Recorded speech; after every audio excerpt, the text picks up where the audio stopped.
Welcome back, Spokane, to another episode of EvoReal Talks. I'm Matt Side. And I'm Jessica Side. And we're your hosts today. First, I want to start by thanking everybody that helped us earlier in the week support Second Harvest Food Bank. We did a 1-hour fundraiser on Thursday afternoon to help just raise some money for Second Harvest. They've had to cancel some of their events. And so if people are seeing the video... Well, you let the cat out of the bag. I was going to tell everybody how much money we raised. Okay, and then do that. Let them all know that I have lost my beard. Oh. So we were kind of using your beard as a... It was a carrot. Yes. Or maybe a stick. I don't know. Yeah. Anyway, we had two teams, Save the Beard or Shave the Beard, and the Shavers won. So I have lost my beautiful beard, but we did raise almost $3,000 for the food bank that afternoon. So we're pretty excited. And I'm dancing because I wanted a change. So yay for me. Yay for change. My kids are nearly disowning me, but literally our daughter was... She's still freaking out this every time Matt looks at her, she goes, "Ew, oh Dad." Ooh, stay away from me. Anyway, well, what's on the history?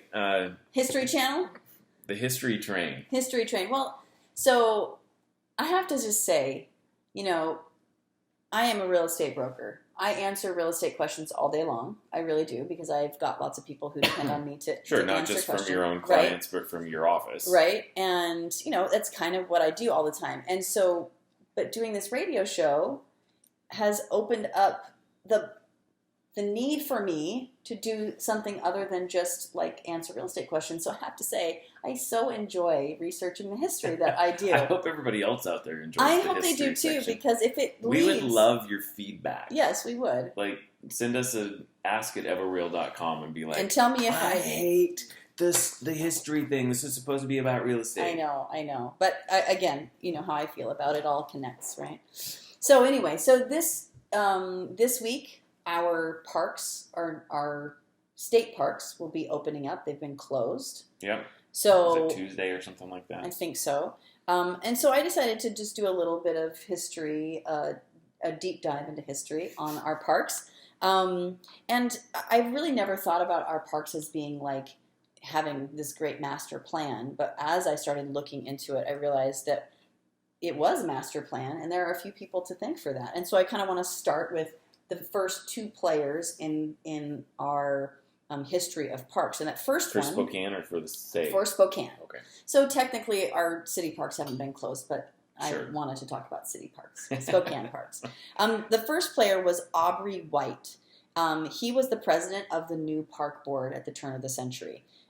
He was all about a modern city and modern park planning.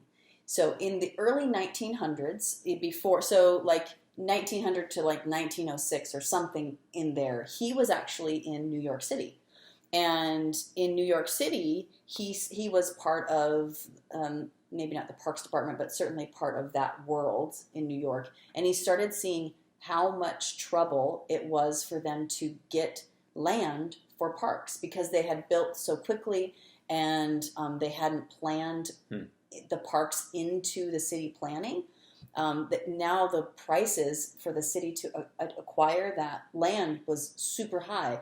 So he saw that, and when he was in Spokane and became the director of the Parks Department, it wasn't really a department, but the Parks Board, he said, I'm not going to make that mistake.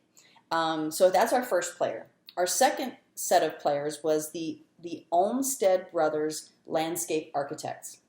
Now this is interesting because this group was actually out of Brookline, Massachusetts.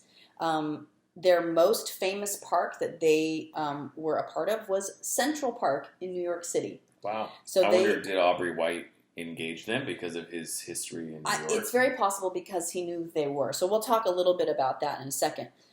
He certainly knew who they were. Sure. The Olmsteads had a philosophy. They believed that every home, and this is actually a quote from kind of their, from the information from them, is from humble to grand should be within easy walking distance of a neighborhood park. And if you look at we look at Spokane and you look at a map, you can see from east to west, the parks that are in our city. And certainly it was a lot smaller at that point, but their plan was to make sure that every neighborhood was in easy walking distance. They just believed the more parks, the better. They were all into the parks. So here's one of the quotes from the Olmsteads. City life has a decidedly depressing effect on the general health and stamina. The city dweller has to be put up with noise, factories, crowds, and constant bustle. And so they believed that the parks were the antidote to that problem.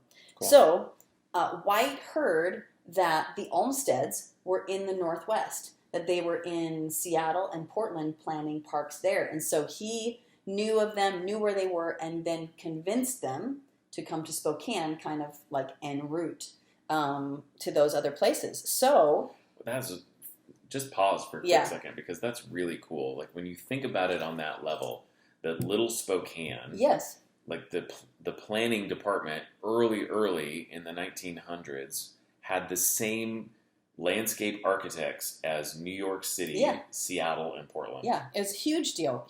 So they made several visits to Spokane in 1907 and 1908. They took them on hikes because the maps that they have were not as accurate as they should be. So they literally walked all over the place, walked the river, the gorge. They walked Manitou Park because some of these parks were already in existence. Indian Canyon Park, Corbin Park, like they walked it all. They gathered all their information. They went back to Brookline, Massachusetts, and they came up with a comprehensive plan for Spokane, and it cost $1,000. Which I just think is amazing. Their ambitious plan, they called for 4 massive new parks, 5 local parks, 11 playfields, numerous parkways. Parkways I didn't understand until I did a little bit of research. Parkways are like boulevards. Sure. So, roads that go diagonal and then have lots of trees and things like that. And major improvements to 10 existing parks. So that was all part of their plan. I mean, the boulevards, just as a point of reference, don't have to go diagonal. Like a lot of them do, but Manitou Boulevard doesn't. That's true. South. Okay, that's true. A boulevard, I always think of them as or a cutting parkway across. rather. Yeah. A parkway is just a separation in traffic by a green belt or Gotcha. green space. Gotcha. Okay, I get you. Well, no matter what direction they go. Hey, I'm learning as I go. So here's the deal. I found out so much information about this that I'm going to split it into 2 weeks. So I still have some more information I want to talk about, but I'm going to get into the details of what parks they proposed and what they became, what they are now, next week. So, dun, dun, dun. But I still have some more stuff I want to talk about. So unless we get a slew of emails that say, stop the dang history. Stop the history. I will protest the protesters. So Spokane had 173 acres of land dedicated to the parks already, with including Manitou and Corbin and some other ones. The Olmstead's plan required 1,953 acres in addition. Oh, wow. Okay. So it was like 10 times the amount. So White knew he needed to acquire that land.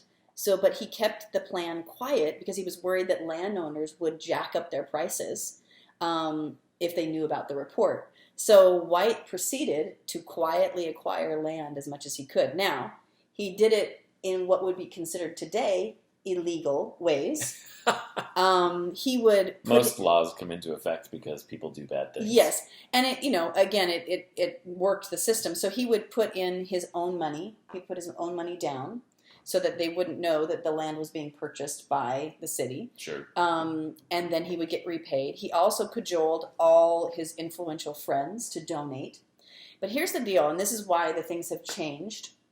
Developers would give a piece of land to the city in exchange for improvements to the development that they were going to do around that park.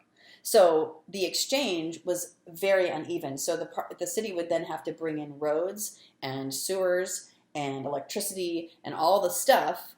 And so the value would go up considerably for their development just by giving this one piece of land. So, just like today, those houses that are close to or even across the street from those parks, go up in value. Sure. So they had to change those rules. But at the time, that was happening a lot in Spokane. So in 1910, they issued a $1 million bond so that they could increase the parks by tenfold.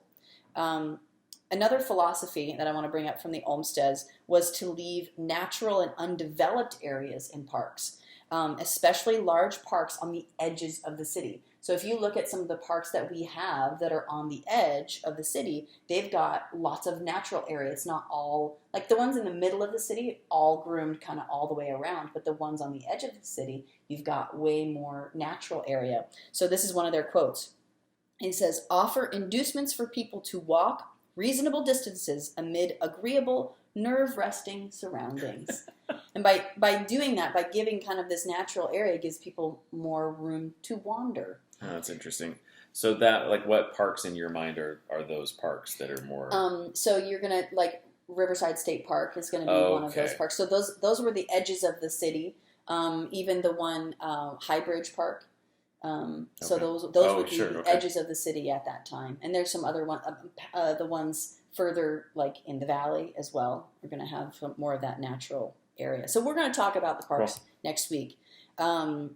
So the cool thing to me is that they really understood. They were ahead of their time in understanding that having a space like that, not just having a bunch of houses, a bunch of factories, was so important to the anxiety level of city dwellers. And I have to say, I have been doing a lot of walking in the last 2 months. There have been times when I have been homeschooling my children and then gone, I'm going for a walk. And they go, can we go with you, Mommy? And I say, no, Mommy's going for a walk all by herself because I need to get out in nature. I need to breathe the fresh air. And so they were very much ahead of their time when it came to that. So, well, and thank God that is the case, because pretty much anywhere you are in Spokane, especially as we have all been, many of us have been home, like, that's a big deal. Like, yes, absolutely. We have 2 or 3 parks, at least 2 that I can think of right now that are really close to our house that we can walk to. Yes. So 2 more things I'm going to say. Okay. All right. One, Mr. White persuaded the city council to plant 80,000 trees in Spokane. Now funds were limited, and so he did encourage private citizens to plant deciduous trees, but they enhanced the beauty and just the amount, like, around the parks, on the parkways. Oh, I mean, and it really has, some of those trees have been around for over 100 years because of this man's push to do that.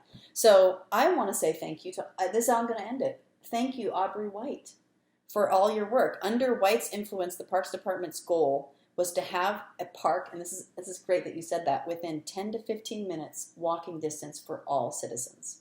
That was their goal, cool. And it was not for just the rich; it was for everybody. So we're pretty excited that we had such a. And the city obviously appreciates that because they named the Aubrey L. White Parkway after him. That's right. Which one is that? I can't remember which one it is. It's over by the college, I think. Isn't it the one that goes down along the river? It's the one that goes along the river, by downriver, and over to Riverside State Park. Yes, and we'll talk about probably the reason why next week. Oh, well, all right. I guess a light bulb just came on for Jessica. Yeah. Well, thank you for sharing that. Yeah. I think that in this time, more than most in Spokane history, we are grateful to have parks so close to our homes. And we will, we'll try and not, we'll do, starting next week, so starting like on Monday, we'll try and make sure we've got a link on our website.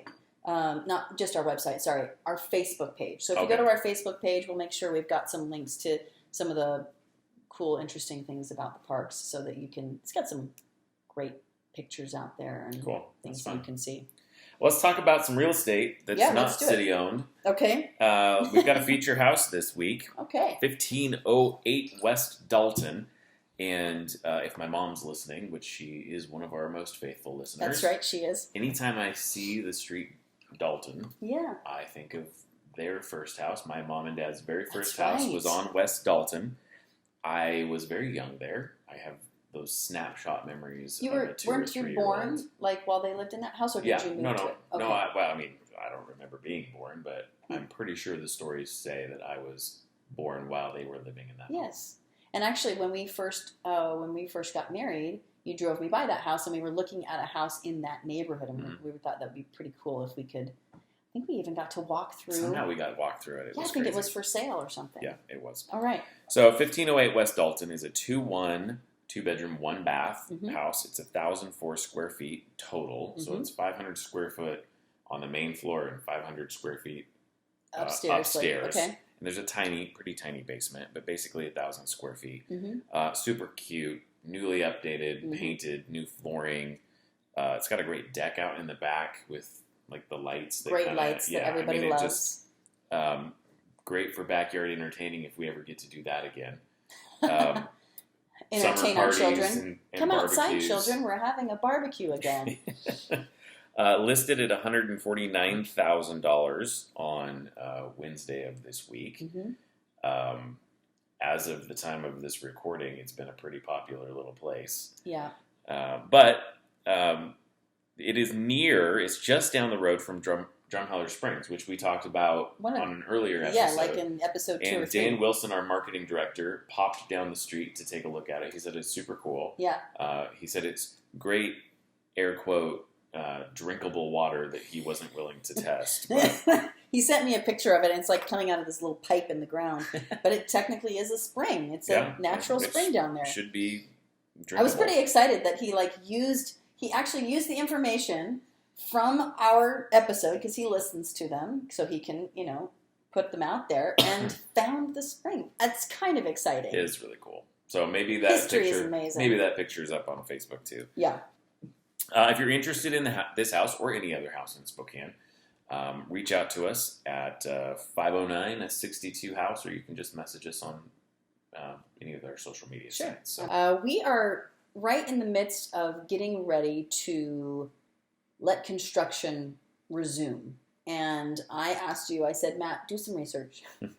Even though we're not in construction, we certainly are close to construction because of what we do and the needs of our clients. And sometimes they buy houses that are brand new. So tell us kind of, what does that look like right now?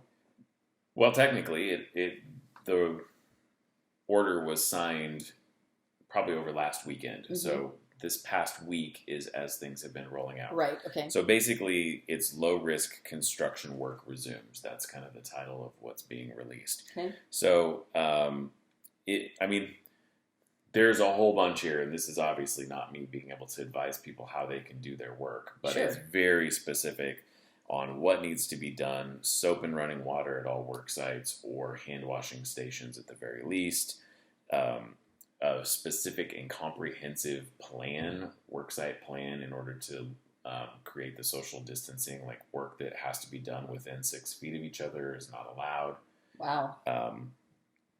Crews of 6 or more have to have a site supervisor and a safety training before they go back to work, and every week. Every week they have to have a meeting. They have to have a meeting. Personal protective equipment, health screening at the beginning of every shift. Anybody that has a temperature of 100.4 or above will be sent home. That makes sense. But they're have to check in and have their temperature taken on site. A daily attendance log of all workers and visitors has to be kept and retained for at least 4 weeks. That way, if somebody gets sick, then they have to. It's a way for them to let everybody know. Yeah, exactly. Okay, I gotcha. And I thought this was interesting. Any worker coming to work on a construction site in Washington from any state that's not contiguous to Washington, so if not Oregon and Idaho, has to self-quarantine for 14 days to become eligible to work on a job site in Washington. Wow. Okay. So limitations and protections in place, but the wonderful thing is all of those new construction projects that have kept our inventory so low will start to kind of at least complete and come out on the market. I know people that are going to sell their house, but they're waiting to move into a house, so they don't want to put it on the market and then have no place to go. It jammed things up. Yeah. And also the thing, I think that'll be nice for those who just need something simple done in their house. Like we've got a few projects that we just need one person to come over and do. So that'll be really great to be able to have that. Yeah, no, it's a good thing, and it seems like it's cautious and wise and all that kind of stuff. Yeah. So the next thing I want to talk about, our featured segment of our show today, I'm excited, is about Zoom Gloom. Zoom, Have you heard of this? Zoom and Gloom. Not Zoom and Gloom. You mentioned not something. Zoom and Gloom. Okay. Zoom Gloom. It's a thing. It's a thing. There was an article that National Geographic put out, actually an article/study that they put out about this. What's happening is so many people are now having to interact on video conferencing and video meetings. Okay.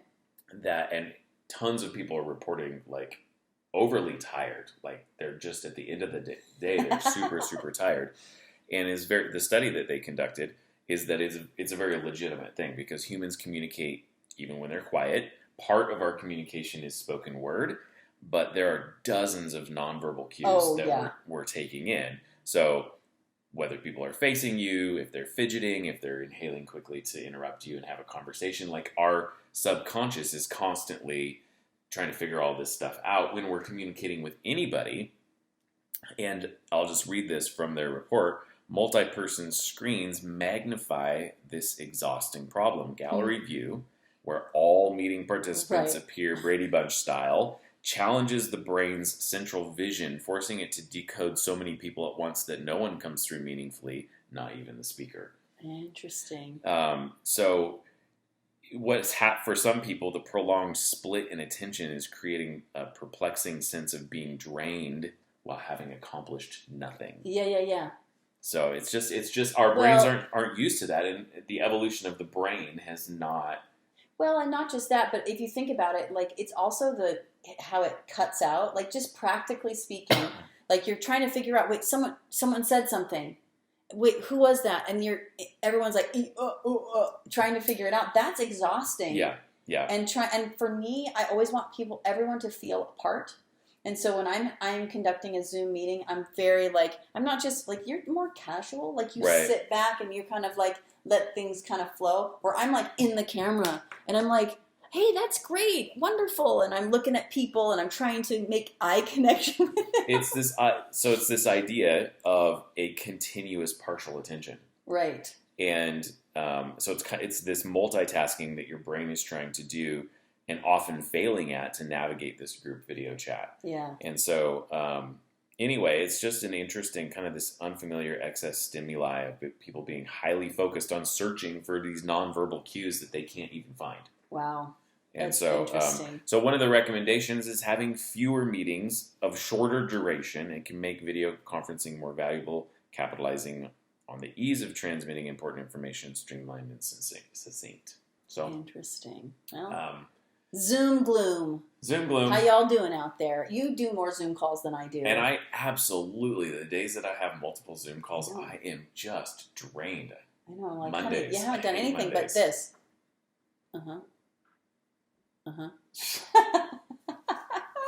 Unless you're running it, but a lot of times you're on things that you're not running. Yeah, but you're still again, that's the whole point, right? You're still having to pay attention. Right.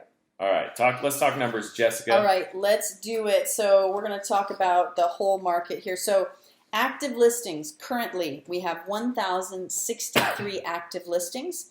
So we're pretty close to what we were. It's been pretty consistent week after week. 411 was 1,090. So we're not that far off from basically 2 weeks ago.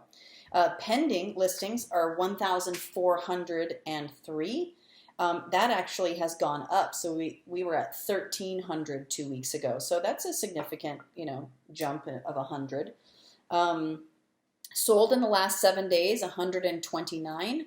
2 weeks ago, we were at 86. So again, we started doing these really micro numbers, these week things, because we wanted to make sure that things weren't going to go super crazy, and we wanted to watch them in a micro sense. But things have been pretty good. They've been pretty steady. So sold in the. Now I will say this: they've been pretty consistent, and it's May. Right. So, just to put it in context, this is the season when things ought to be ramping up. Yeah, that's true. As far as volume, and I think you're about to talk about sold numbers here in a second. So sold in the last 30 days, 159. That's whoa, that's wrong. Sold in the last 30 days, 159. 591. What did I have no idea. Just moving numbers around. Just moving numbers. You know how I do. So 591. So, yeah, that's A year ago, 30 days a year ago, 717. So, right. I mean, that's a decent difference. Yeah, 170 or so, 180. So, I guess we'll have to keep track of it. Typically, our best selling months are going to be May, June, and July. Those are our best selling months typically, and usually do shoot up quite a bit. So we're barely into May. So hopefully by mid to end of May, we're going to see these numbers jump. And if they don't, that will be a sign that things are slowing down. Sure. And that we're being affected. So average per month for last year was 880. So basically, we have 1.21 months of inventory based on last year's sold transactions. Gotcha. So I think the bottom line is here that at this moment, this snapshot in time, it still seems like very much a seller's market based on inventory. We just had a house that had within 24 hours, it was lower dollar amount, in the mid hundreds that it was listed, and it had 8 offers in 24 hours in about 30 showings in that same amount of time. So it's still very aggressive in that price point. And I'm seeing that consistently. I'm seeing that consistently with things that are below 300,000. Things are going very quickly. Very quickly. The buyers that are out there are very serious about buying. Yeah. And they're putting in offers. And so I guess my advice that I will give listeners right now is do not wait for the upcoming summer selling season, because we have no idea if it's even going to get here. Right. Because I think right now we absolutely are not seeing the impact yet of all the unemployment. I mean, absolutely. Thursday, the Labor Department reported another 3.8 million people filing unemployment. That puts a 6-week total at 30 million people. Yeah. First quarter GDP fell 4.8%, which is the worst since 2008. And economists are projecting second quarter numbers to see a contraction of GDP at about 30% or more, which we have not seen since the Great Depression. That's scary, isn't it? And so if I'm going to give a bottom line out there, the bottom line is that the seller's market is still strong, but we've got payroll protection of 2 months, 2.5 months worth of payroll where people aren't even getting laid off. And that was another number I heard on Friday morning from the New York Times, was that there's about 8 million people out there that people are saying have not filed unemployment yet, but probably will. Right.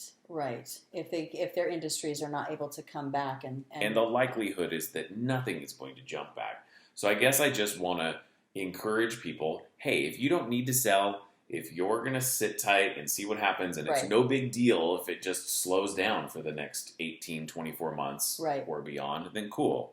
But if you're thinking, I think I'm going to wait and put my house on the market in June, that absolutely could backfire on you. Yeah, that's true.